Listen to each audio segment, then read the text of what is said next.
Good morning and welcome back to the Now Morning Show, where today we are talking zero discrimination. The conversation continues along the themes of our music, Love is Love, as our next guest is going to explore not just discrimination based on sexual orientation and gender, but some workplace advice, as he is a man of many hats. We welcome back to the Now Morning Show Mr. Rudolph Hanamji.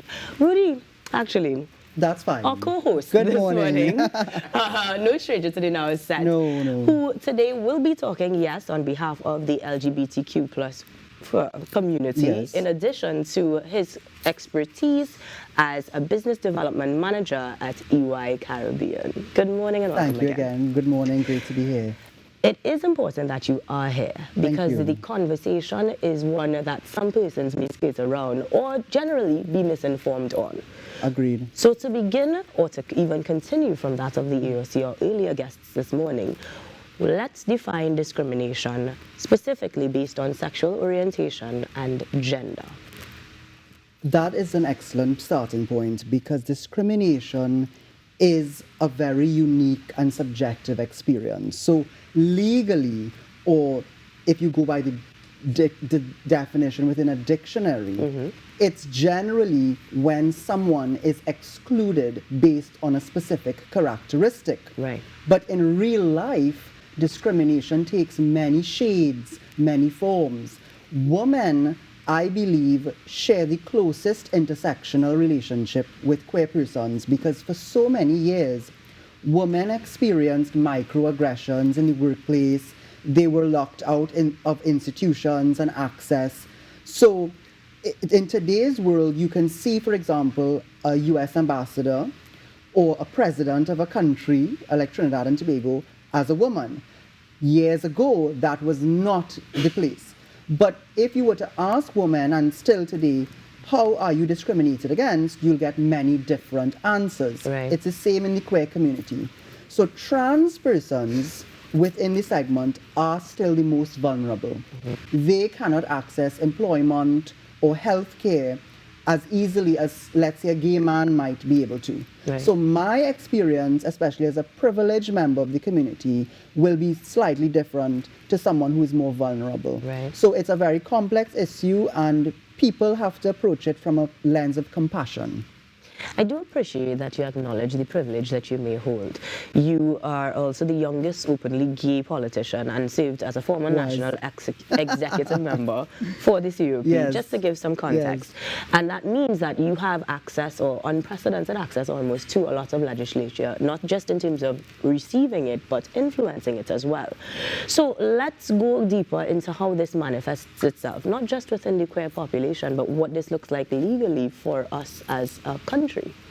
You know, the Equal Opportunities Commission was on earlier, and to reinforce, the Equal Opportunity Act is, to my mind, the only piece of legislation in this country that specifically excludes a class of citizens. It actually says in the preamble at the definition stage, sex does not include sexual orientation. And therefore, as a gay man, if my workplace or any workplace were to discriminate against me, I could not go before the Equal Opportunities Tribunal. Jason Jones also brought a case against the state for the buggery laws, which affects not just queer persons, but straight people as well. Right. The High Court said that the case was correct and that the act is unconstitutional, yet we are appealing it all the way to the Privy Council.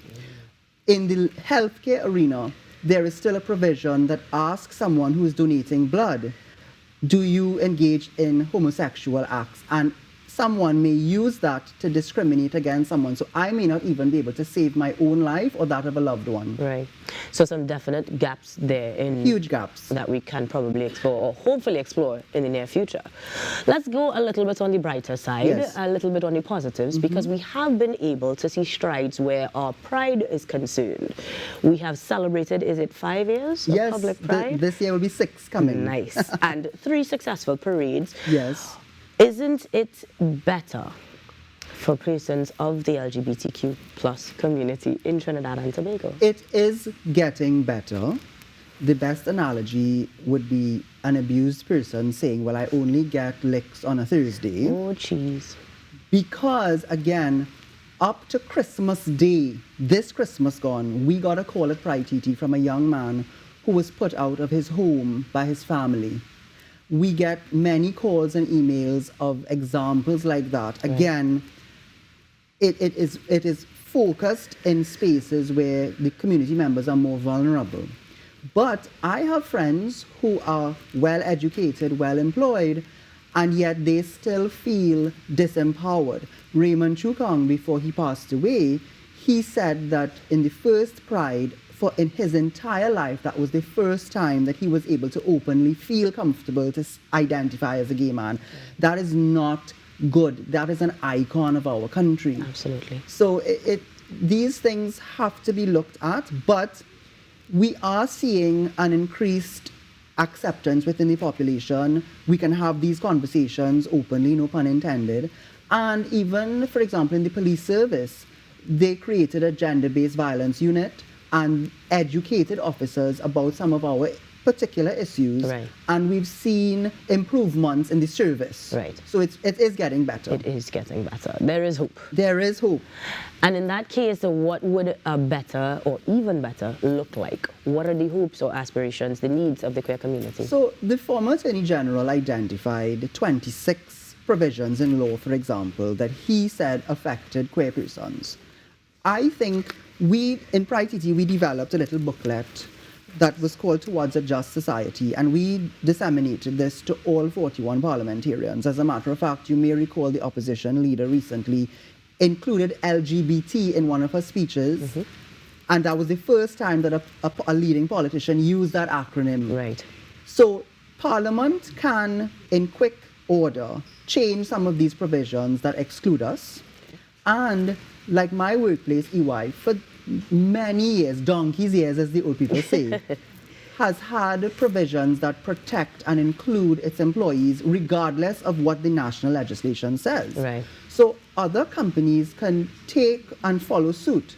Last year we held the DEI conference, Diversity, Inclusion, Equity mm-hmm. conference, and other leading companies like Answer McCall and Hadco and Scotiabank also presented to the public that they had these type of proactive solutions. Beautiful. So that is what the ideal would look like, where the majority of the business community adopts these provisions mm-hmm. and Parliament gets up one morning and says, you know what, out of these 26 pieces, the community is asking for us to focus on these 5, let's change these and let's move ahead as a society.